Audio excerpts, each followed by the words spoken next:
Hamjambo.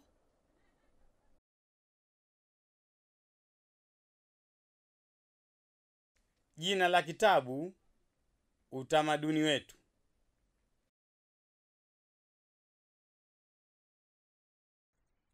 Yaliyomo: ukurasa wa 4, utamaduni. Ukurasa wa 6, simulizi za bibi.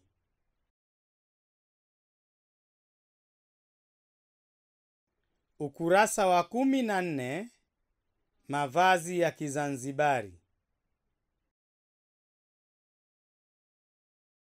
Ukurasa wa 16, kuheshimiana. Ukurasa wa 17, dawa zetu za asili. Ukurasa wa 20, elimu yetu.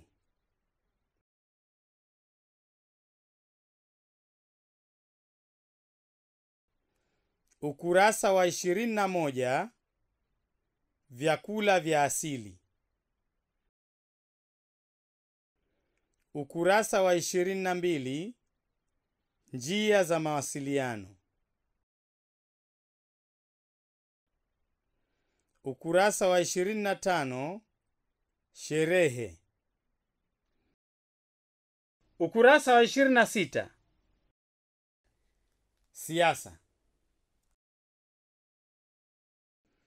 Ukurasa wa 28, mila na desturi. Ukurasa wa 30, mazoezi. Ukurasa wa 32, faharasa. Mwanzo wa kitabu.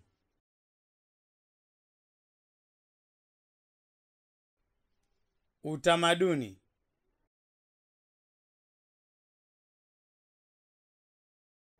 Utamaduni ni jumla ya mambo yote yaliyobuniwa na jamii ili kukidhi utashi na maendeleo, yakiwemo asili, mila, desturi za zamani na za sasa, imani, itikadi, siasa na sanaa. Utamaduni unahusu mambo yote, mambo makubwa, ya kawaida na ya kila siku.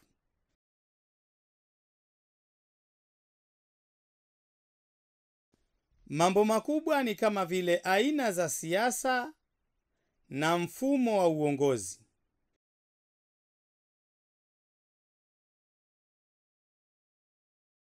Mambo ya kawaida ni kama vile elimu, sheria za ndoa, mazishi na ngoma.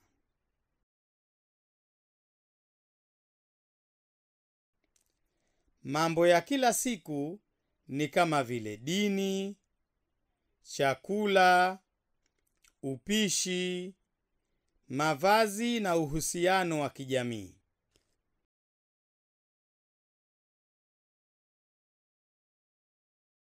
Utamaduni unahusu siasa, elimu, sheria za ndoa, chakula, mavazi, kazi, sherehe na mahusiano.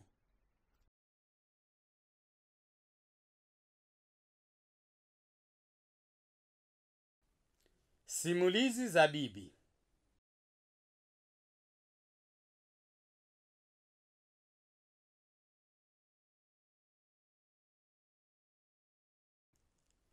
Siku moja, bibi alikaa na wajukuu wake: Makame,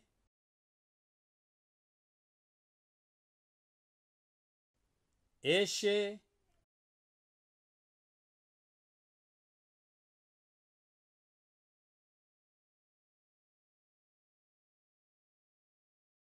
Tunu na Bakari.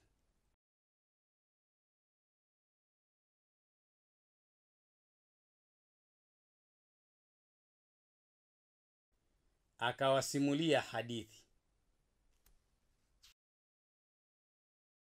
Paukwa. Pakawa.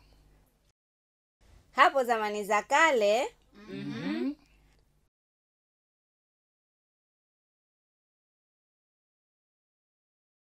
kulikuwepo na kijiji ambacho watu wake waliishi kwa raha mustarehe. Ardhi ya kijiji hicho ilikuwa na rutuba.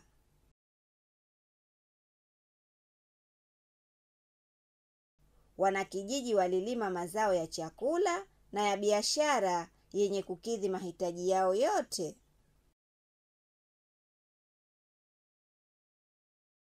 Siku moja alitokea kijana mgeni katika kijiji hicho.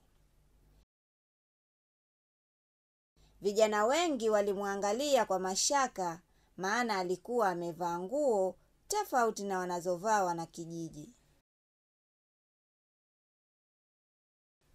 Lakini alitokea mtoto wa kike mmoja aliyeitwa Hawa. Akavutiwa na mgeni huyo. Akaenda kumsalimia yule mgeni. Wakaanza kucheka pamoja na kuelewana.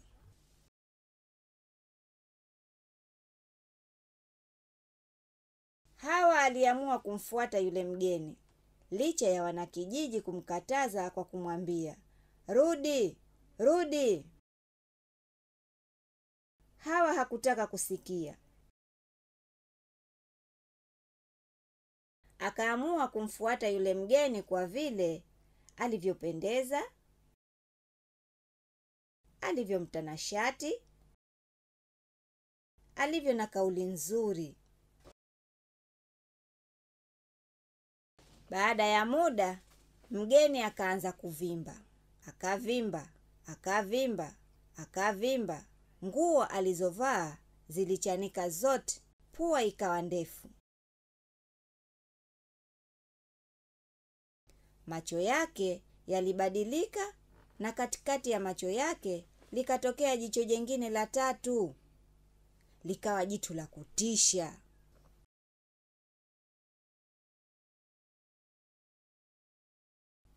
Mungu wangu, mama we!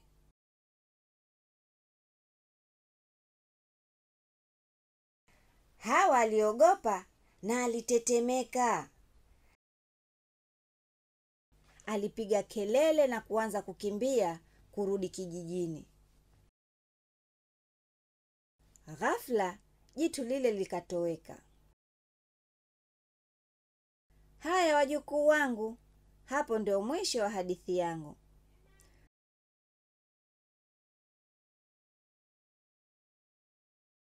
Mnafikiri hadithi inatufundisha nini?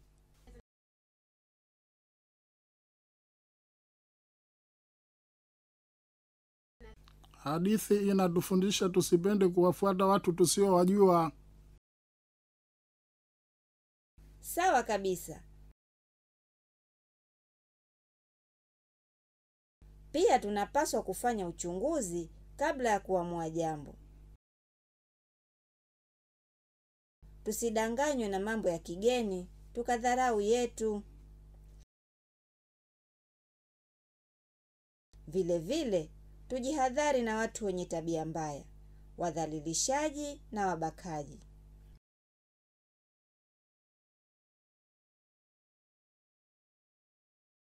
Je, mambo yote ya kigeni hayastahili kufuatwa? Waswahili wanasema, usiache mbachao kwa msala upitao.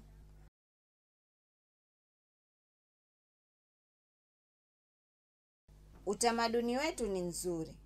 Tusiuharibu kwa mambo ya kigeni.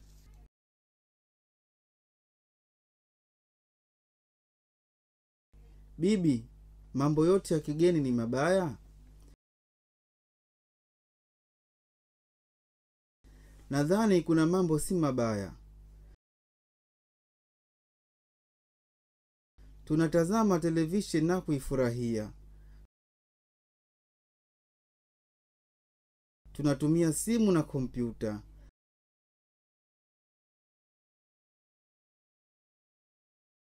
Hata mavazi tunayovaa mengi yanatengenezwa nchi za kigeni. Sawa wajukuu wangu, lakini lazima tuchuje. Utamaduni ni jinsi tunavyotumia hivi vitu. Je, tunatumia kwa mema au mabaya? Unaweza kutupa mifano bibi? Ndiyo. Mfano, television na simu vikitumiwa vizuri tunapata taarifa na kuongeza maarifa. Vikitumika vibaya, tutaharibikiwa na kufeli masomo. Kweli bibi. Bibi. Mfano mwingine ni mavazi. Zamani mama zetu walikuwa wanavaa kaniki au kanzu fupi mpaka magotini. Wanaume walikuwa wanavaa shuka na fulana.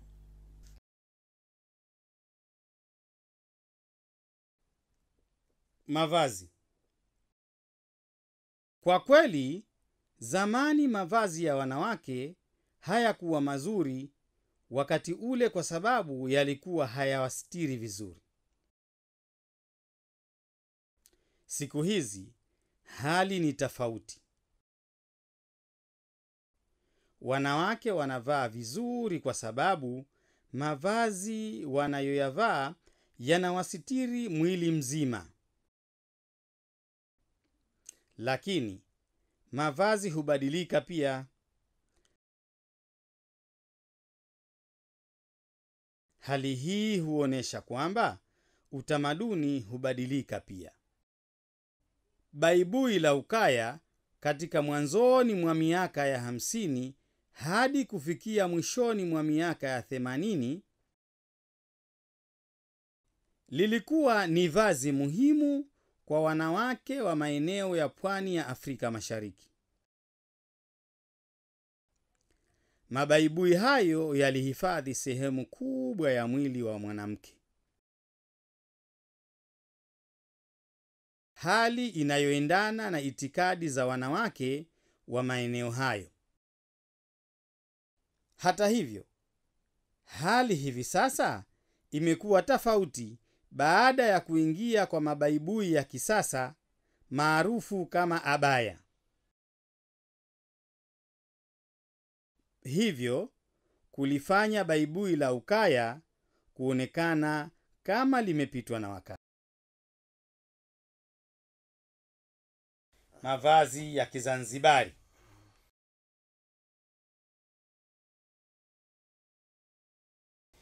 Vazi la kanga asili yake ni Zanzibari, lakini uvaaji wake umeenea kote Afrika Mashariki na kwengineko.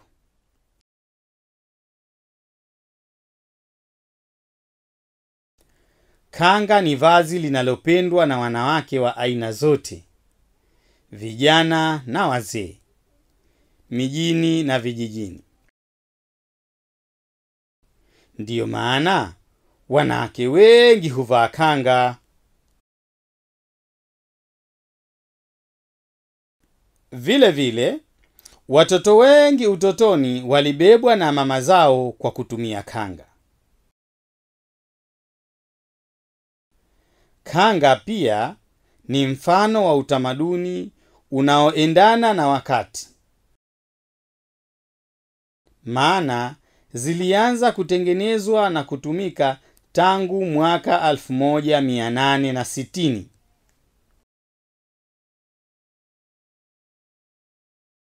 Kuheshimiana.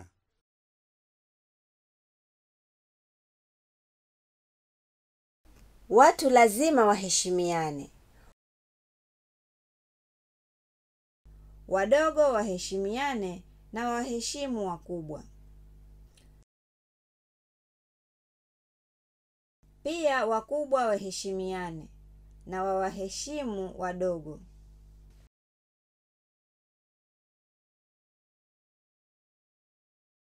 Heshima huleta amani, upendo na furaha.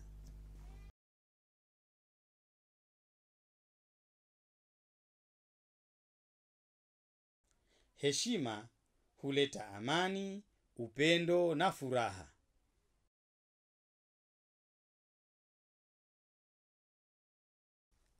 Dawa zetu za asili. Lakini bibi, vitu vingine ni vizuri. Enzi zenu hospitali zilikuwepo? Au mlikuwa hamuumwi?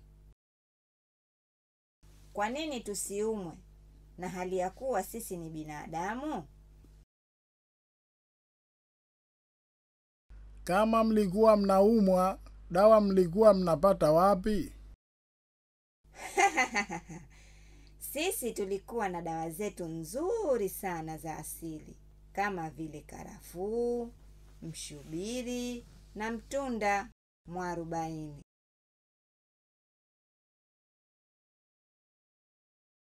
Karafuu,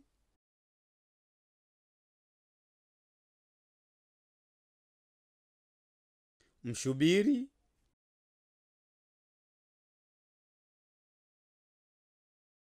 mtunda,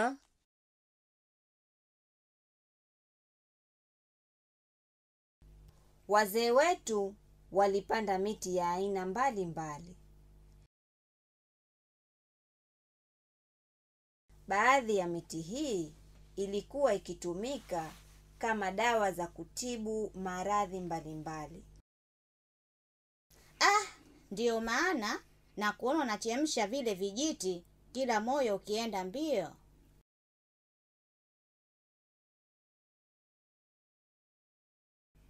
Haswa, lakini tunakubali dawa za hospitali pia. Sasa wale waganga wa zamani walisoma wapi? Kwani lazima ujue kusoma na kuandika ili upate maelezo ya dawa za asili? Tulifundishwa na uzoefu ulisaidia pia. Mlifundishwa aje? Tulifundishwa mambo mengi tukiwa nyumbani.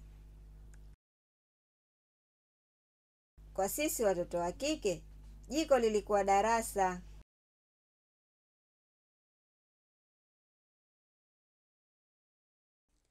elimu yetu. Mimi bado naona skuli ni muhimu. Nakubaliana na wewe. Huu ni mfano mwingine wa jinsi utamaduni unaweza kubadilika. Sasa ilikuwaje? Wazee wetu wengine walielewa vibaya. Walifikiri kumpeleka mtoto skuli ni kumharibu.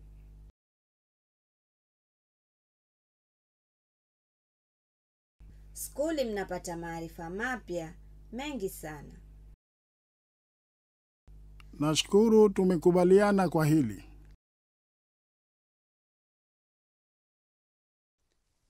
Vyakula vya asili. Je, bibi nyie mlikula vyakula gani?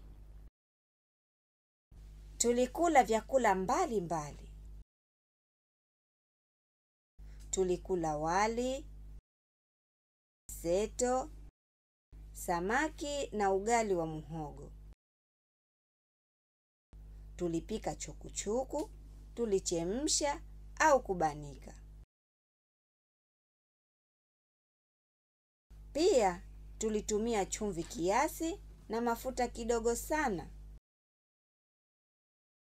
Tulipata afya bora kwa vyakula hivi. Kwani vyakula vya sasa havina afya? Baadhi ya vyakula vya kisasa vina chumvi, sukari au mafuta kwa wingi sana. Vitu hivi ni hatari kwa afya.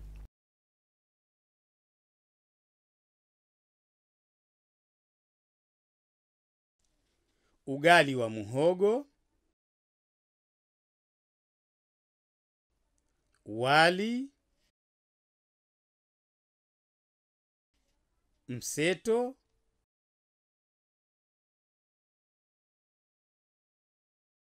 samaki.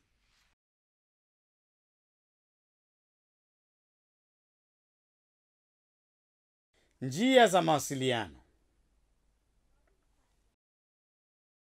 Bibi, naomba kuuliza swali jingine. Huko nyuma mlikuwa hamjui kusoma na kuandika, na simu hazikuwepo. Mlikuwa mnawasiliana vipi?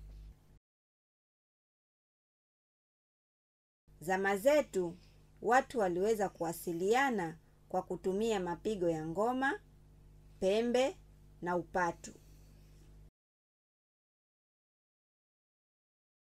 Kila pigo lilikuwa na maana yake.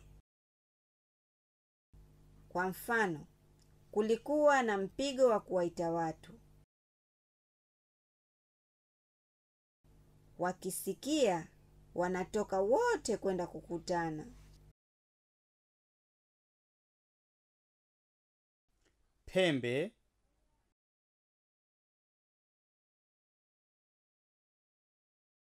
upatu,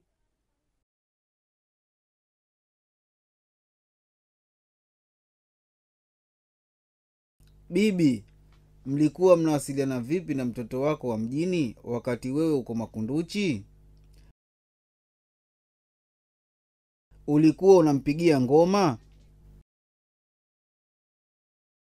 Nilikuwa nampelekea ujumbe kwa watu wanaokwenda mjini.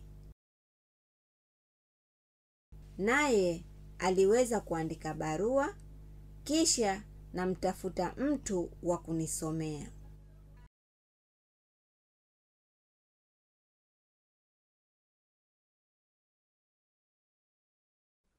bahasha,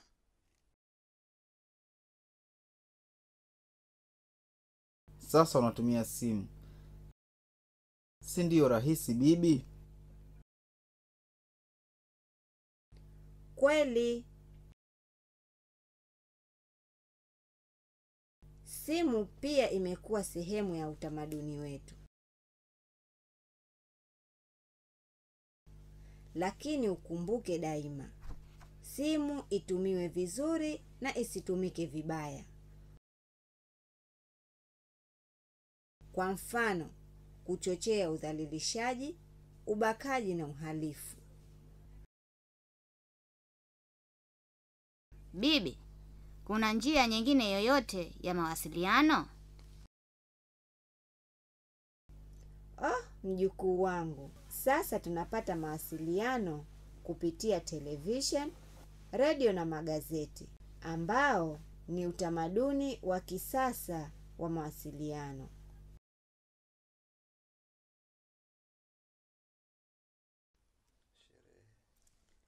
sherehe,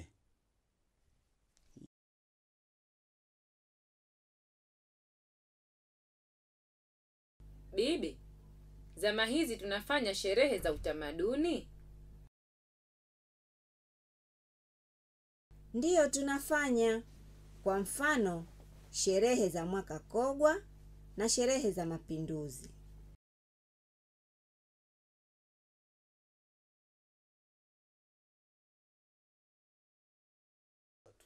watu wakiwa kwenye sherehe za mwaka Kogwa.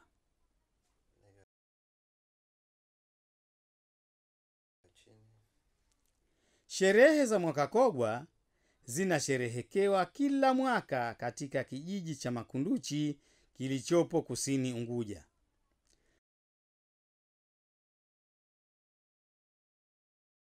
Sherehe za Mapinduzi hufanyika kila mwaka ifikapo tarehe 12 Januari.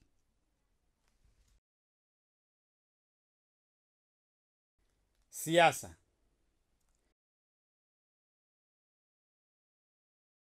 Siasa ni sehemu ya utamaduni.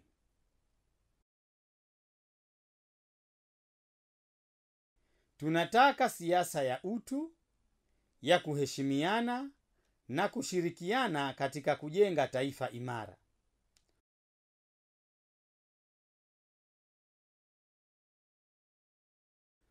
Tunataka siasa ya kutumia elimu yetu vizuri, kubadilishana mawazo, tukiwa huru ili tupate njia bora ya kuendelea.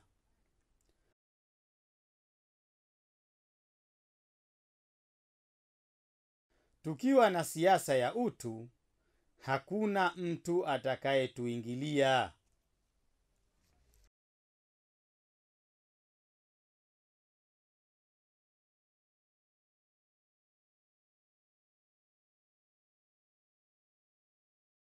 Rais wa Zanzibar na mwenyekiti wa Baraza la Mapinduzi, Dr. Ali Mohamed Shein, akikagua gwaride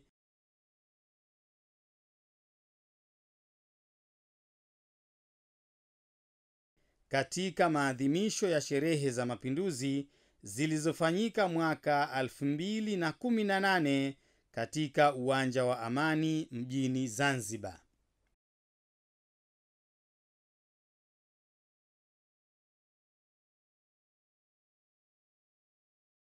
Mila na desturi.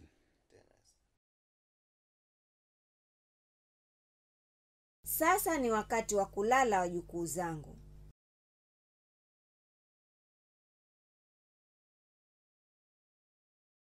Kesho skuli. Mnataka kukesha kweli?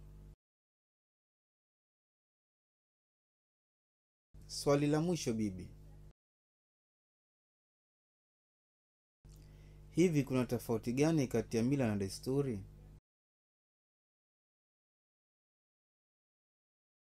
Swali zuri kabisa.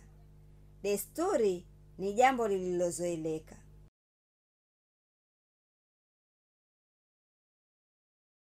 Jambo huanza kama desturi ya mtu au watu wachache. Kadiri linavyokubalika na jamii, linageuka kuwa mila.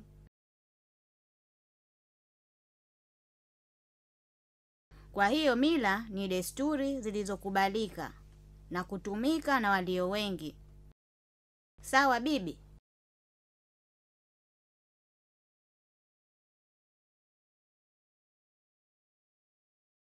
Sawa sawa. Baadhi ya mila na desturi ni mavazi, vyakula, vifaa vya kazi na sanaa. Kwa hiyo, tunaweza kuendelea kujenga utamaduni mzuri zaidi na zaidi? Kabisa. Ili mradi daima ni utamaduni wa utu. Tunaendeleza utu wa zamani na kuongeza utu wa kisasa.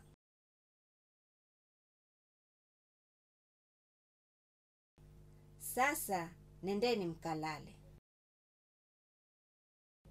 Sawa bibi. Asante. Lala salama.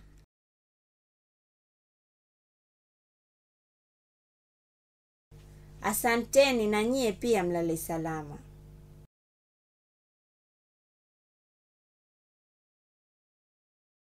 Mavazi,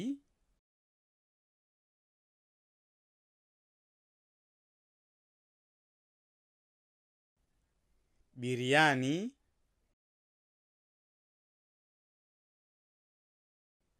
urojo,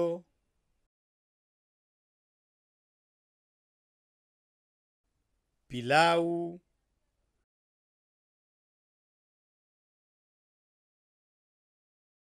chungu,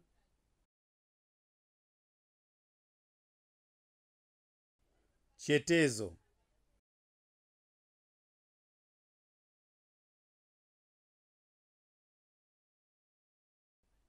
Baadhi ya mambo yanayoonesha mila na desturi zetu.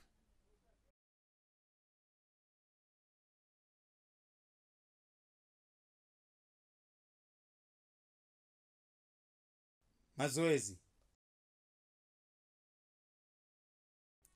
La kwanza. Jibu kweli ikiwa maelezo ni sahihi au si kweli ikiwa maelezo si sahihi.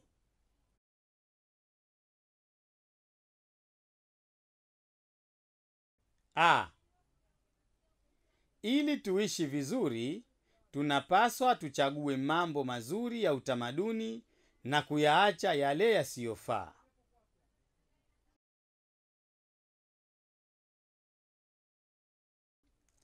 B. Elimu ya skuli haina manufaa kwa sababu ni ya kisasa.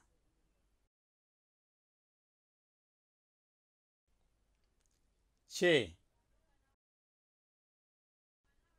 Maarifa bila maadili ni kazi bure.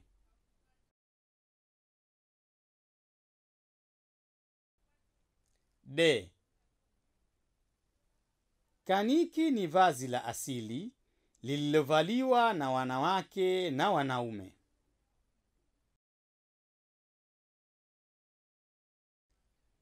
E. Pilau na biriani ni miongoni mwa vyakula vya asili.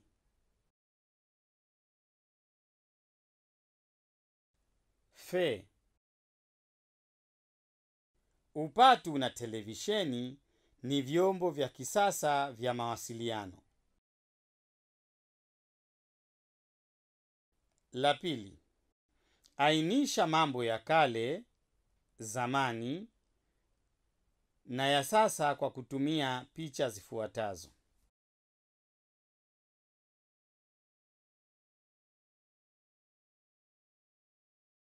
Faharasa.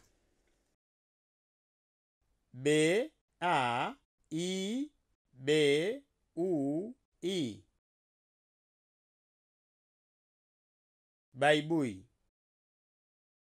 Vazi la kike la kuhifadhi sehemu kubwa ya mwili. D, E, C, T, U, R, I. Desturi. Jambo la kawaida linalotendwa kila siku. I, T, I, K, A, D, I. Itikadi. Imani ya watu kuhusu kitu au jambo. K, A, N, G, A. Kanga. Vazi la watu wa pwani. Ni nguo nyepesi ya kitambaa cha pamba chenye mapambo.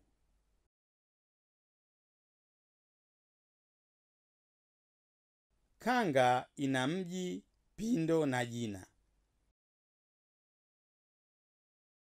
K, A, N, I, K, I. Kaniki. Kitambaa cheusi kilichovaliwa na wanawake kifuani na wanaume kiunoni. Me, I, le, a. Mila.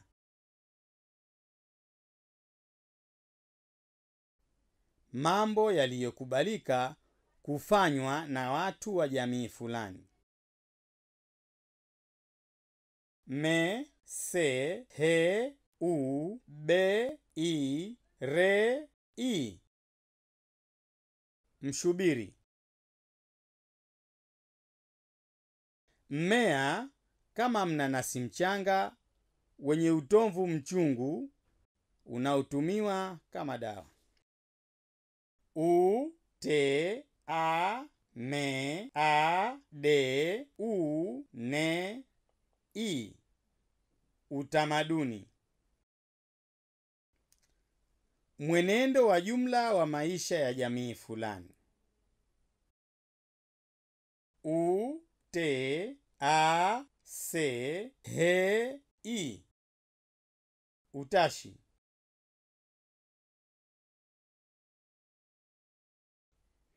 Hamu ya kutaka kufanya jambo.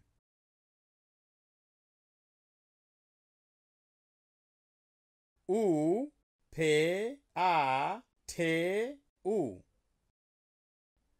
Upatu. Kifaa kinachopigwa kwa ajili ya kutoa taarifa.